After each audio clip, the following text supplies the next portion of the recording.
और इसमें हम कोशिश कर रहे हैं बिलियन से ज्यादा, 1.5 बिलियन से ज्यादा हम लोगों को, या 2 बिलियन लोगों को, जो कि 15% होगा विश्व का, उसे, उस जन समुदाय को अपने साथ जोड़ सकें। और इसके साथ साथ हमारा लक्ष्य ये है कि हम विश्व भर में शांति फैला सकें।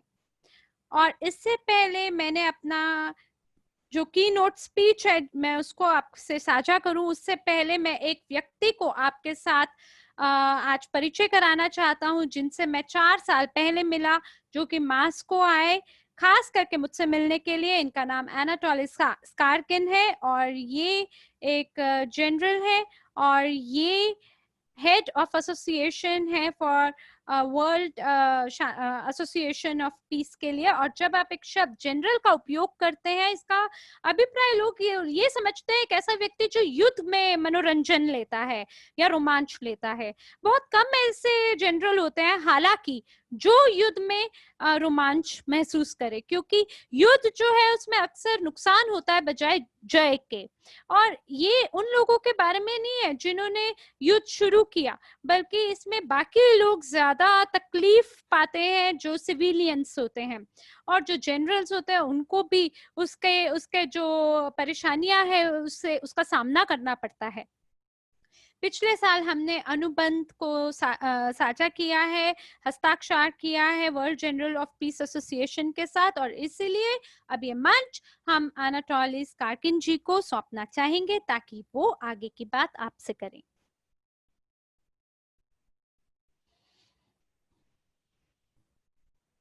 प्यारे दोस्तों, देवियों और सज्जनों, ये ध्वनि की जांच है। मुझे लगता है कि शायद ध्वनि और मेरी वीडियो बेहतरीन रूप से आप देख पा रहे हैं।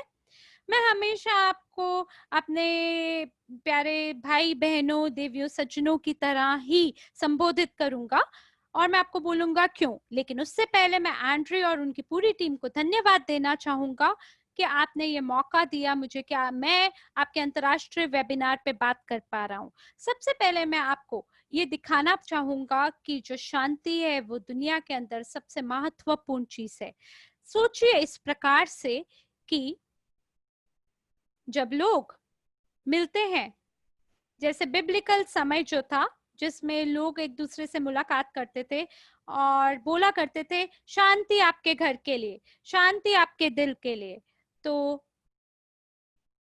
जब वो लोग एक दूसरे के साथ मुलाकात करते थे तो कहते थे, मुस्लिम्स बोलते थे सलाम वालेकुम, जिसका मतलब होता है कि शांति आप पे बनी रहे।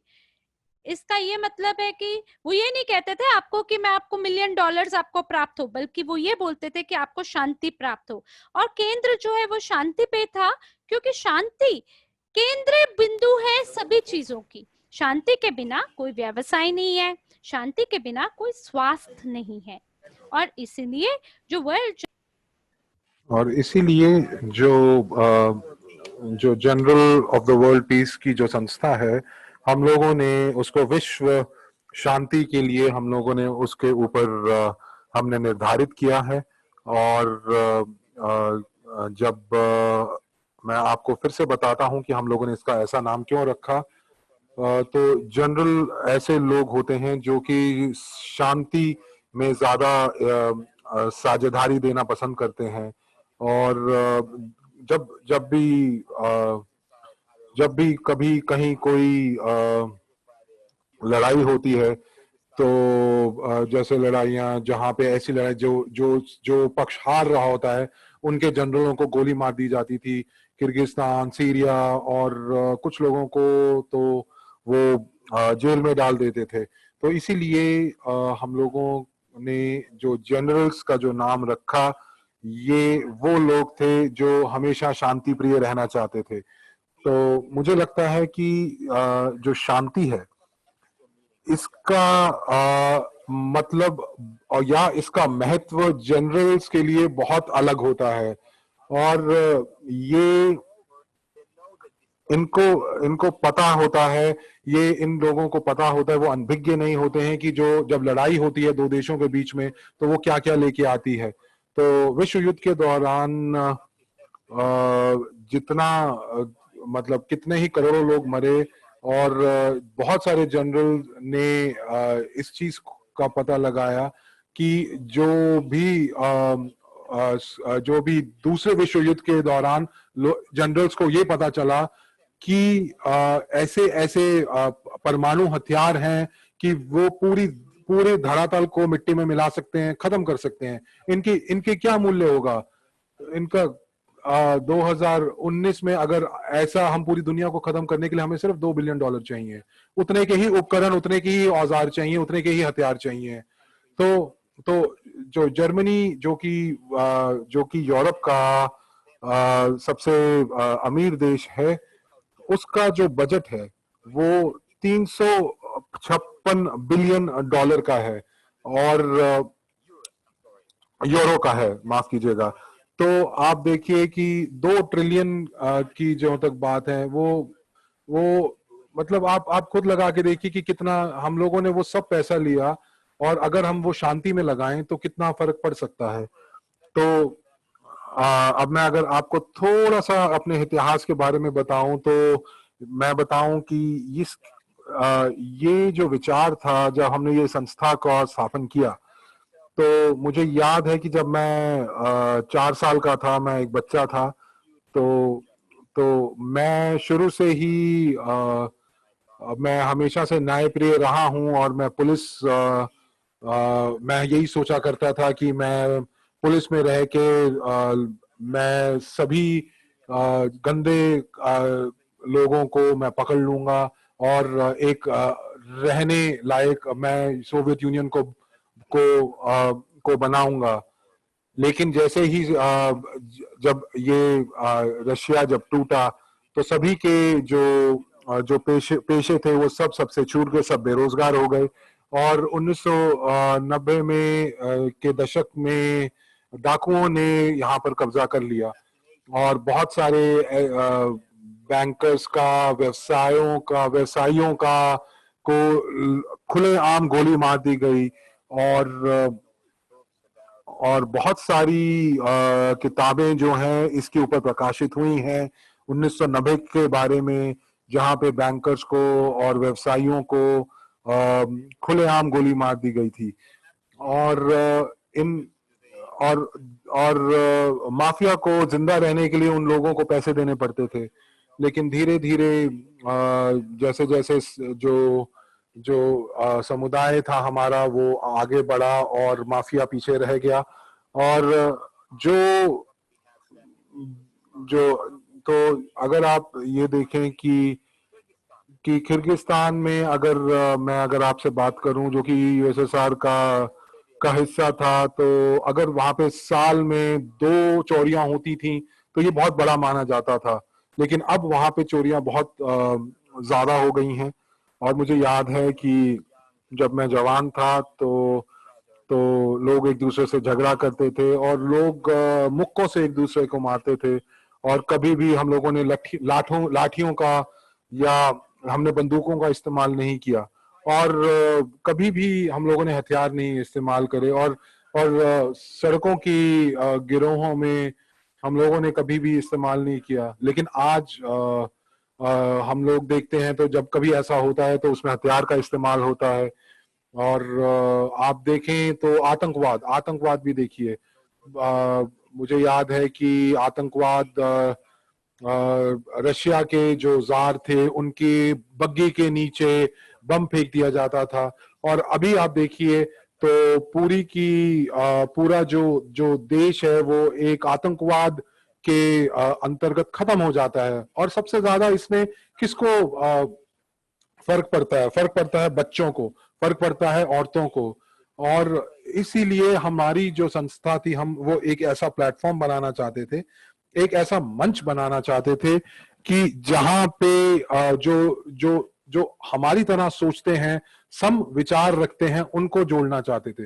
एक उदाहरण के तौर पे एक महिला को लीजिए। एक महिला जो है वो अपने गर्भ में अपने 9 महीने के लिए गर्भ धारण करती है, और उसके बाद 18 साल तक के लिए अपने बच्चे का परवरिश करती है, और उस बच्चे को मरने के लिए किसी युद्ध में भेज देती है। तो ये तो एक पूरी जिंदगी को खराब करने की बात है, खत्म करने की बात है।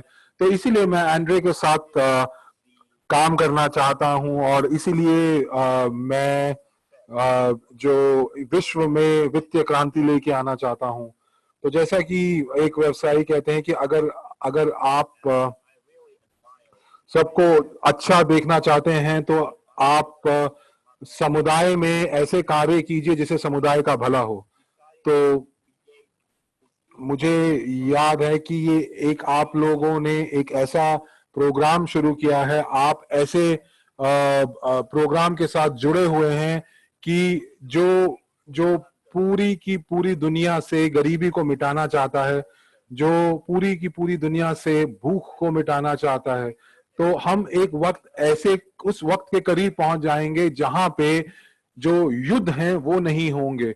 और जो ये मंच है, तो सबसे पहली चीज जब हम लोगों ने जो शुरू की, तो मैंने सबसे पहले एक चीज करी कि हम लोगों ने सभी संस्थाओं से, सभी धर्मों के जो अग्रज हैं उनसे लिखित रूप में एक दस्तावेज लिया, और हम लोगों ने ज्यूइश रिलीजन, बुद्धिस्ट धर्म के अग्रज से हम लोगों ने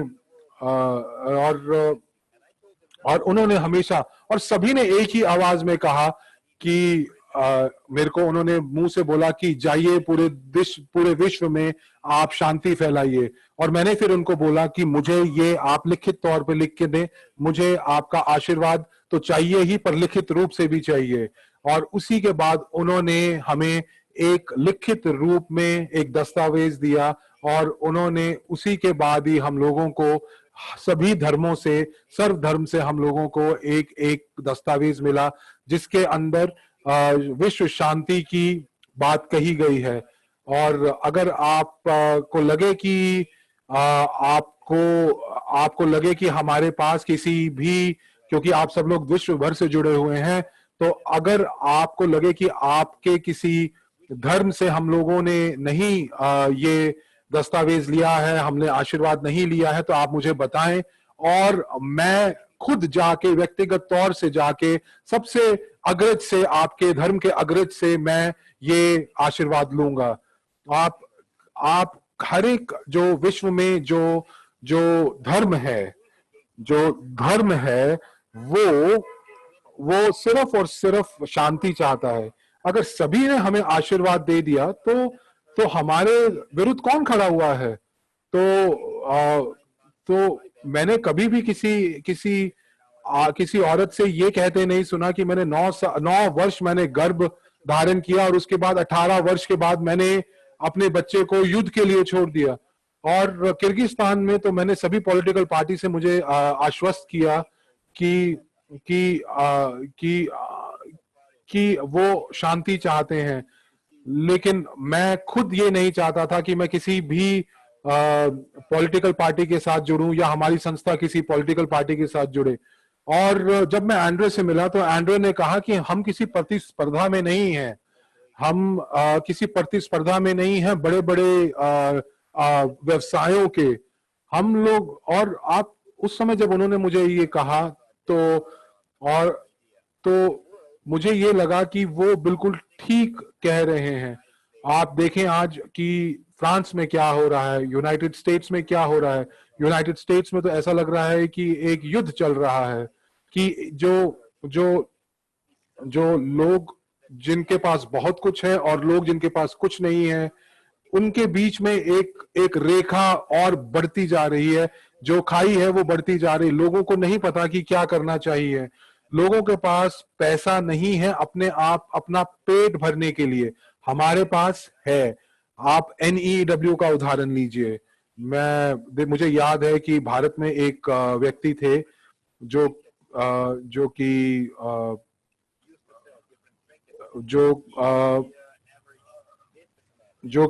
छोटी मोटी चीजें बेचा करते थे, और आज की तारीख में उनका जो व्यापार है वो कुछ $1000 का है। तो ये जो तरीका है, यहाँ पे हम लोगों को, मध्यवर्गीय लोगों को, गरीब लोगों को भी हमें अपने साथ मिलाना पड़ेगा। मुझे याद है मिन्स्क में मैं एक प्रोग्राम कर रहा था। वो इटली के 78 साल की एक महिला थी और मैं मुझे उन्होंने आके बोला कि मैं हमेशा पब्लिक में बोलने से डरती थी, मंच पे आने से डरती थी, और अब मेरी जो जो जो जो तनख्वाह है वो कुछ हजारों डॉलर्स की है। तो मैं ये सुन के मुझे बहुत अच्छा लगा कि हम लोग एक ऐसी वित्तीय क्रांति चाहते हैं जिसमें कहीं पे भी कोई खाई दो पक्षों के बीच में नहीं रहेगी। आपने लेनिन के बारे में सुना होगा।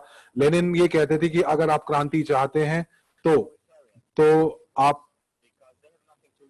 तो आप तो आपको हमेशा उन लोगों के पास जाना चाहिए जिनके पास खोने के लिए कुछ नहीं है, क्योंकि क्रांति हमेशा विध्वंस को लेके आती है।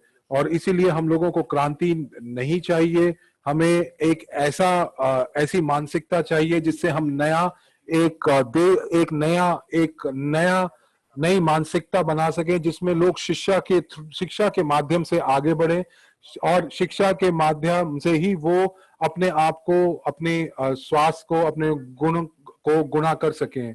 और इसीलिए आप जब हस्ताक्षर करते हैं अकेडमी ऑफ प्राइवेट इन्वेस्टर में, तो ये अकेडमी जो है ये लोगों को शिक्षा देती है, ये लोगों को एक कानूनी रूप से लोगों को पैसा कमाने में मदद करती है। और आपको एक चीज और बताना चाहूंगा जो मुझे लगता है कि बहुत महत्वपूर्ण है। हमारा वक्त अब आ चुका है, क्योंकि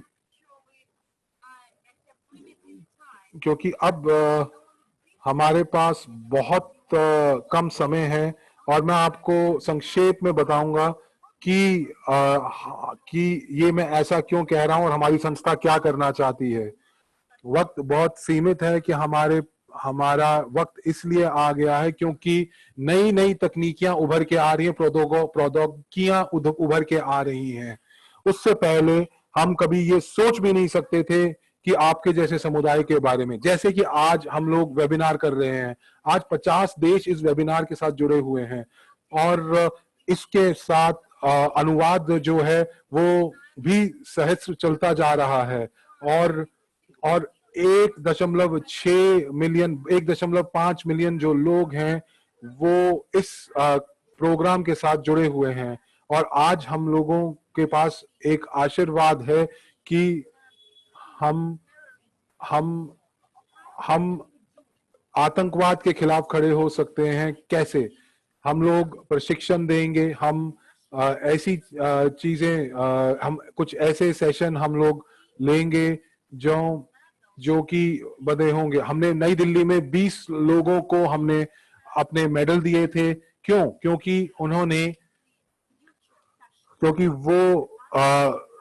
क्योंकि उन्होंने भविष्य के बारे में सोच रखा था, और भविष्य के लिए उन्होंने भविष्य के जितने भी सत्र थे उनके लिए तैयारी कर रखी थी। एंड्रे को हम लोगों ने डव ऑफ पीस से सम्मानित किया था। और ये जो हम लोग जो नई क्रांति लेके आना चाहते हैं, वित्तीय क्रांति लेके आना चाहते हैं, उसमें ये बहुत महत्वपूर्ण है। और जब मैं ये आपसे जब मैंने आप लोगों को संबोधित किया तो मुझे ऐसा लगा कि मैं यूरी गागरिन की तरह हूं। आप लोगों ने, मैं जब नीचे उतरा तो लोगों ने मुझे छोड़ा नहीं, और लोगों ने मेरे साथ फोटोएं खिंचवाई। लोगों ने मुझे बार बार बोला कि वो शांति चाहते हैं, वो शांति प्रिय हैं, वो युद्ध नहीं चाहते, वो दोस्ती चाहते हैं। तो बहुत सारे देशों में जो लोगों के सामने क्या आता है, लोगों के सामने आतंकवाद आता है। लोग अपने देश से निकलकर दूसरे देश में आवासीय हो जाते हैं। तो क्या आप सोच सकते हैं कि क्या उनकी मानसिक स्थिति होगी कि अपने देश से निकलकर दूसरे देशों में जाकर रहना। तो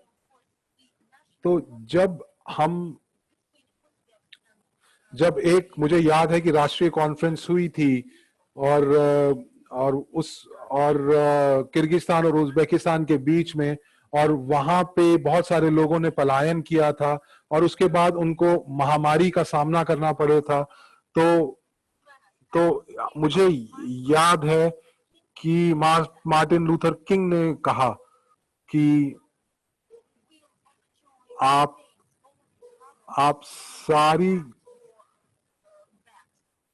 आप जैसे ही अपनी कमर कसेंगे आपको बहुत ज्यादा दिक्कतों का सामना करना पड़ेगा। तो ये कमर कसना बहुत जरूरी है। इससे बजाय इसके कि आप अपना जो सर है वो किसी के सामने आप झुका दें। तो इसीलिए कमर कसना बहुत जरूरी है। तो जैसे जब भी मैं आपको एक बात और बताऊं कि जब भी परमाणु लड़ाई होगी हम में से कोई नहीं बचेगा। और जब जो हम लोगों ने पहले और दूसरे विश्व युद्ध किए हैं, आज के वक्त में जो युद्ध होंगे वो बहुत अलग तरीके से होंगे। बहुत सारे वैज्ञानिक हमारे साथ, हमारी संस्था के साथ जुड़े हुए हैं और वो ये बताते हैं और कि वो चाहते हैं कि वो आतंकवाद को रोकना चाहते हैं। एक उदाहरण लीजिए, जैसे ये महामारी, बहुत सारे इस समय वैज्ञानिक हैं जो कि ये बता रहे हैं कि ये एक ऐसी महामारी है जो कि एक इंसान के द्वारा पैदा की गई है।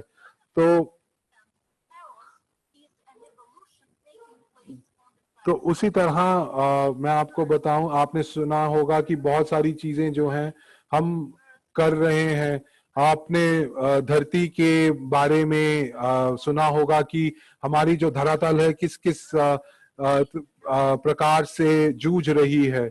और जो 2017 से जो धरातल में जो भूकंप के झटके लग रहे हैं वो बढ़ रहे हैं। और हजारों सालों से ये जो धरती थी, हजारों सालों से वो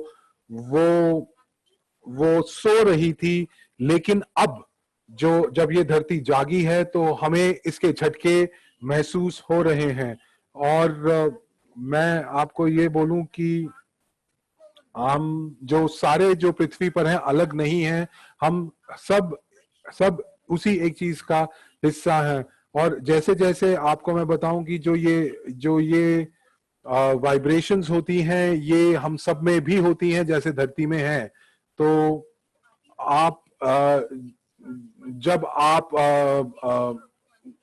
जब आप गुस्सा होते हैं तो आप 0.6 हर्ट्ज की वाइब्रेशंस आप भेजते हैं। जब आप शांत होते हैं तो आप कम करते हैं। तो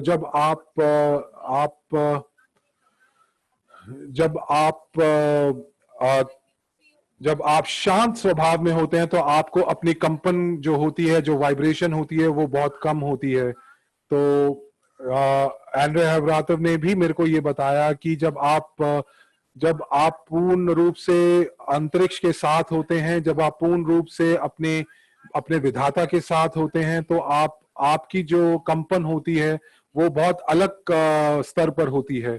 तो मैं आपको बताऊं, ये सब जो है ये आपको नियमित करना चाहिए, ये आपको संतुलित करना चाहिए। ये कंपन जब संतुलित रहती है तो आप विकास की ओर बढ़ते हैं। आप जो गुस्सा है वो आध्यात्मिक तल पे उसका एक दुश्मन है। तो क्या आपको ये पता है कि अगर ये कंपन, जो धरती की कंपन है, ये अगर बढ़ जाएगी तो क्या होगा? ये जो और उसी प्रकार जो लोभी व्यक्ति हैं वो भी एक तरह की तरंगे और कंपन पैदा करते हैं। तो जब लोभी व्यक्ति बढ़ जाएंगे तो जो पुरानी चीजें हैं वो काम नहीं करेंगी, हमें नई चीजों का सहारा लेना पड़ेगा। और इसीलिए ये बहुत जरूरी है। तो अगर मैं आपको, जैसे एंड्रे हैवरातव हमेशा बोलते हैं और वो बोलते हैं आपको कि आप अपने परिजनों को बोलें कि वो आपसे प्यार करते हैं, आप अपने आप से प्यार करते हैं, आप अपने आसपास से प्यार करते हैं, आप अपने पेड़ों से, पौधों से प्यार करते हैं।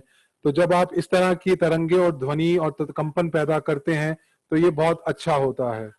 तो ये मैंने खुद महसूस किया और इसीलिए मैं आपको ये कह रहा हूं कि अब वक्त आ गया है और सिर्फ वो लोग सफल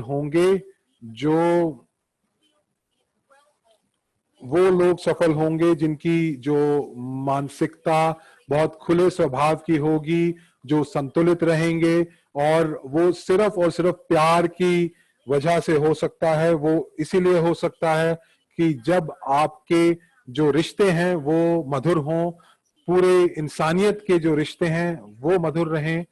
और इसलिए मैं आप सबका मैं मारा जो इटली से हैं वो उनका धन्यवाद देना चाहता हूं। वो उनको मैं अपनी बहन बोलता हूं। और हम लोगों ने बहुत वक्त एक साथ गुजारा है और एक वीडियो बनाया है जो कि इटालियन में है। और उसमें हमने ये बोला है कि सभी जो लोग हमारी पृथ्वी पर हैं उन सब के लिए एक संदेश भेजा है। और ये जो आपके सामने जो चित्र है ये रशिया के हीरो हैं और ये हमारी संस्था का जो एक ध्वज है वो फहरा रहे हैं। और और कभी तक बहुत सारी संस्थाओं ने अपना जो ध्वज है वो आकाश में, अंतरिक्ष में नहीं भेजा है, लेकिन ये हमारे जो ध्वज को ये लेके जाएंगे। तो मैंने कुछ चित्र मैं आपके साथ बताना चाहूंगा। ये मिनिस्टर ऑफ डिफेंस के साथ मैं खड़ा हुआ हूं और ये सोवियत यूनियन के हीरो हैं और ये भी अंतरिक्ष से जुड़े हुए हैं। और उन्होंने हमें मंगोलिया में उन्होंने हमारा स्वागत किया था। और ये भी चाहते हैं कि पूरे विश्व में शांति बनी रहे। ये जो ध्वज है जो आप देख रहे हैं ये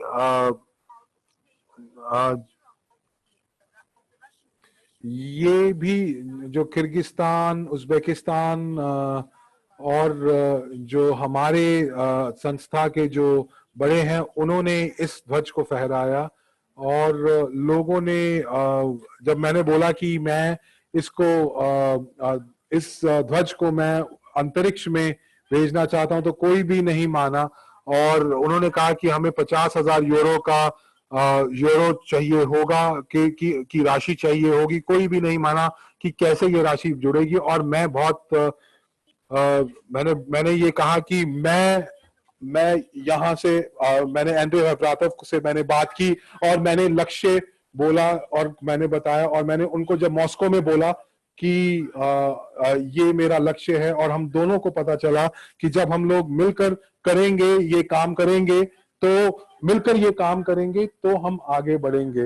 और अंत में मैं यही कहूंगा कि मैं आपको ये बताना चाहूंगा दोस्तों कि ये जो वक्त है हम लोगों को अपने राष्ट्रीय सेक्शन को खोलना चाहिए। हमने आपने एक वेबिनार में ये सुना कि भारत ने एक राष्ट्रीय सेक्शन की तैयारी की है। और मैंने उनको बोला कि मैं उनको बधाई देना चाहता हूं, लेकिन मुझे मिनिस्ट्री ऑफ जस्टिस से मुझे ये जब दस्तावेज मिला और उसमें ये था कि आप पंजीकृत करें कि ये जो सेक्शन है ये भारत में भी लागू होगा। और मुझे लगता है कि आपको बहुत जल्दी ही आप इस सेक्शन के बारे में सुनेंगे और धीरे धीरे हम लोग आगे बढ़ते जाएंगे। और जैसे हमारा वक्त आएगा हम लोग आगे बढ़ते जाएंगे। तो दोस्तों, मैं ये कहूंगा कि जो हमारा संबंध है, हम अपने खुद के वेबिनार्स करेंगे और आप लोगों को हम प्रशिक्षण देंगे कि किस तरह से आप कंपन और तरंगों को आप पा सकते हैं, ताकि आप हमेशा आप खुश रहें, समृद्ध रहें और स्वस्थ रहें। और मैं फिर से एंड्रे खवरातर जी को धन्यवाद देना चाहूंगा कि उन्होंने मुझे मौका दिया कि आपके सामने मैं बोल सकूं। अनातोली, आपका धन्यवाद।